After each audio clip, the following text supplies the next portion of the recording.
It's not often you get to use MPs as scientific guinea pigs, which is sort of what you are today. I think a lot of people would be happy to use MP as scientific guinea pigs. Air quality is a huge problem we know in London, on Oxford Street particularly. It'd be interesting to see how other colleagues' constituencies compare to that, but we believe that there's a real problem.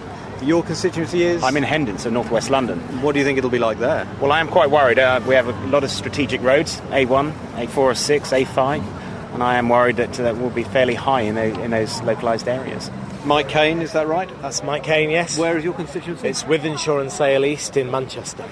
So how do you feel about being a bit of a lab rat for pollution, carrying your own stuff, monitoring gear with you?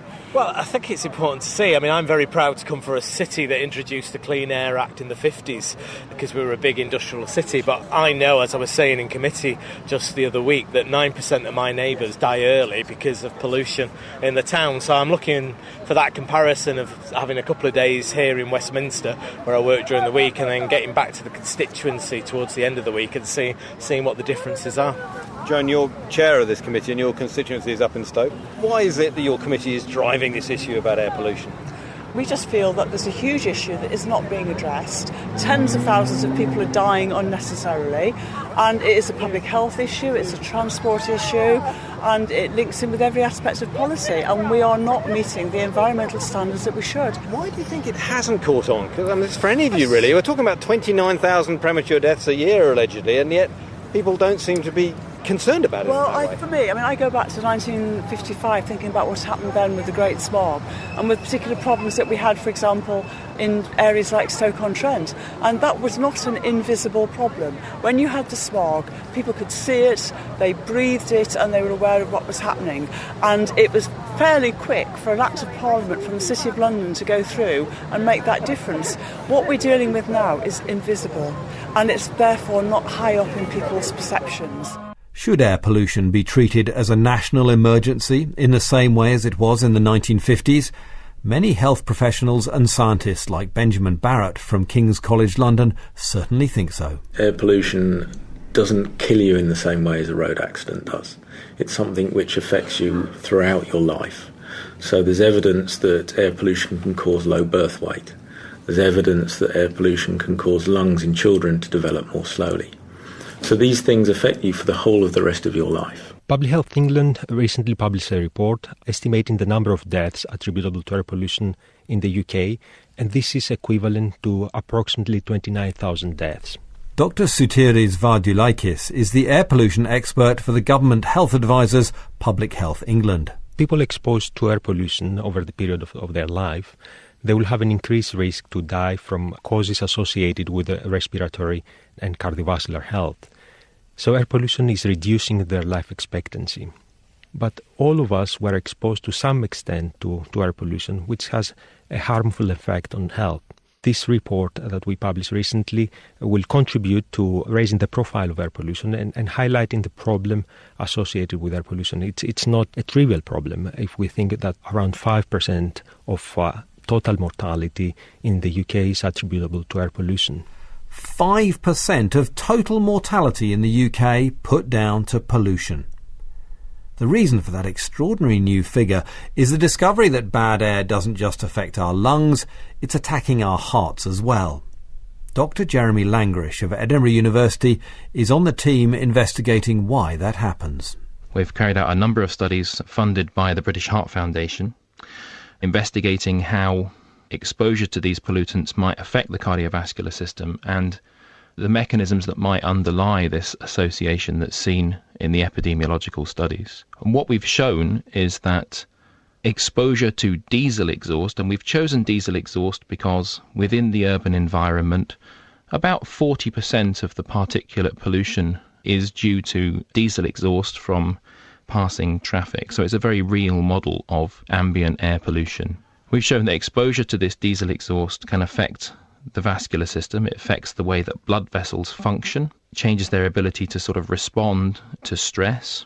It increases blood clotting, makes the blood stickier and more likely to clot, as well as changes in things like blood pressure. And all of these changes add up to partially explain why people may have heart attacks after exposure to pollution. We're not just talking about long-term effects, although the evidence is there that living on a polluted street can bring on cardiac arrest and strokes. Breathing in filthy air now, Dr. Langrish says, can induce a heart attack. All of these changes that I described happen very quickly indeed. And we can demonstrate them within some changes within the exposure itself and some changes within the few hours following that. Along with that, the epidemiological studies have suggested that short-term exposure to high levels of air pollution may in fact trigger myocardial infarctions, heart attacks, and that really fits with our research looking at the underlying mechanisms. There's a landmark study that was published by Annette Peters' group working in Germany, who looked at a group of people coming into hospital who had a heart attack, and they found that the subjects were 3 times more likely to have been in traffic or exposed to high levels of traffic pollution immediately prior to the onset of their symptoms of the heart attack. More recently, it's been estimated that on a population level, acute exposure to traffic-derived air pollution may in fact be the most important trigger of myocardial infarctions over and above the more recognised triggers that we have. Now, the absolute risk is small, but because everybody is exposed, we have no choice whether to be exposed to air pollution or not. On a population level, that has a big effect. This is Costing the Earth on BBC Radio 4, revealing the contaminated air of urban Britain that's harming our heart and lungs, consistently breaching the limits set by the EU and the World Health Organization. But why are things so bad? Regulations have cut back industrial emissions and our vehicles have got more efficient. Could it be that a popular technology, sold as environmentally friendly, is emerging as the enemy within? Ben Barrett at King's College London talked me through the recent history of air pollution. 10 or 15 years is particularly interesting because prior to that we made some really great progress, and there are some pollutants which have dropped by 80-90% over the last 20-25 years. Over the last 10 or 15 years we're beginning to see a bit of a stagnation, and some of the improvements we were expecting from cleaner vehicles haven't really delivered. There are still improvements, and it is still slowly improving, but not as rapidly as we would have hoped. Why are we not seeing that improvement?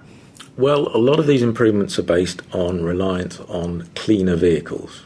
And what is classified as a cleaner vehicle as it becomes off the production line and is tested turns out to be not quite the same as what a cleaner vehicle is when it's driven on the streets of London by you or I. We drive considerably more aggressively than the computers which test these vehicles in the production line, and also there's a lot of congestion, and the technology in those cars behaves differently in the real world. We've had a big switch towards diesel in that 10 or 15 year period. What impact has that had? I think this is probably the root of the problem. Petrol vehicles in the real world do seem to be behaving in the same way as they're produced. So we've seen very great decreases in emission coming out of petrol vehicles. For one reason or another, this has not happened with diesel vehicles. This, coupled with an increase in the proportion of the fleet which is diesel, has caused this stagnation in air quality, and in some cases a worsening. Diesel cars have flown off the forecourt, but in protecting the planet, have we ignored a threat on the pavement? The potential killer ingredients from diesel combustion are nitrogen oxides and solid particles, or PMs. Yet the manufacturers claim to have cut them dramatically in actual exhaust. So why are pollution levels so stubbornly high? 3, 4, 5 times. Yes. That's huge change. It is. It's relatively small volumes of gas, it has to be said. But nevertheless, if these things are damaging to our health and there's 3, 4 or 5 times more of them coming out, that's a big deal. It is. It is absolutely a big deal, and that is the major source of the air pollution problems. That stark contrast between the nitrogen oxide emission figures that the manufacturers print in their brochures and the real level of filth we have to breathe on the streets of our towns and cities came as a shock to me. But Greg Archer of the Brussels-based campaign group Transport and Environment has been trying to expose those facts for years. I don't think that policymakers have ignored air pollution. I think they genuinely thought that the system of Euro standards of tightening the amount of pollution which could come out the exhausts of cars would solve the problem. And what we've discovered is the car makers have been really good at producing vehicles that achieve the limits in tests, but which are up to 5 times higher on the road. And The reality of that is that all of that anticipated improvement simply hasn't been delivered. And so all the models that were constructed around how air pollution levels are going to fall in the future haven't been found to be correct.